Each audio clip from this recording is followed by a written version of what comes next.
Pemirsa, Satuan Reserse Kriminal Polres PD menangkap seorang pelaku tindak pidana penganiayaan di sebuah gubuk yang berada di Kebun Gampong Salah Sirong Jaya, Kecamatan Jempa, Kabupaten Biren. Pelaku dendam dan nekat membacok korban yang merupakan warga Gampong Pulo Tanjung, Kecamatan Mila, Kabupaten PD.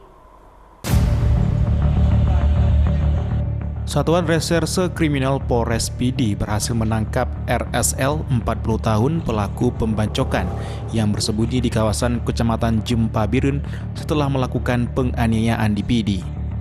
RSL 40 tahun merasa dendam terhadap Zubir 30 tahun.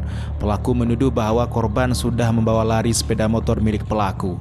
Kemudian pelaku langsung membacok korban dengan menggunakan sebilah pedang secara berulang kali. Korban melarikan diri ke dalam persawahan. Pelaku mengejar korban dari belakang sehingga korban terjatuh ke lumpur sawah. Kemudian pelaku langsung menginjak-injak tubuh korban di dalam lumpur persawahan tersebut.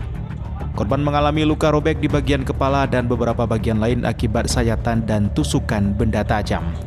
Polisi berhasil menangkap pelaku RSL 40 tahun warga Gampung Dayah Sintop, Kecamatan Mila, Kabupaten PD, dan mengamankan barang bukti 1 buah sarung pedang yang terbuat dari kayu, 1 unit sepeda warna biru, 1 unit sepeda motor, dan 1 buah helm. Penganiayaan tertangkap ini pelaku sempat melarikan diri. Dan pada saat itu pelaku ini dendam. Kenapa? Karena dia ada tengkar.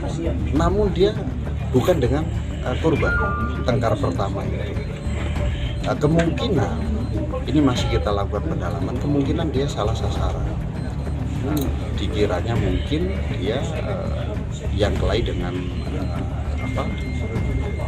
musuh dia yang pertama, ternyata pasal yang disangkakan adalah penganiayaan pemberatan. Pasal 353 ke 1 dan kedua junto 351 ayat 3.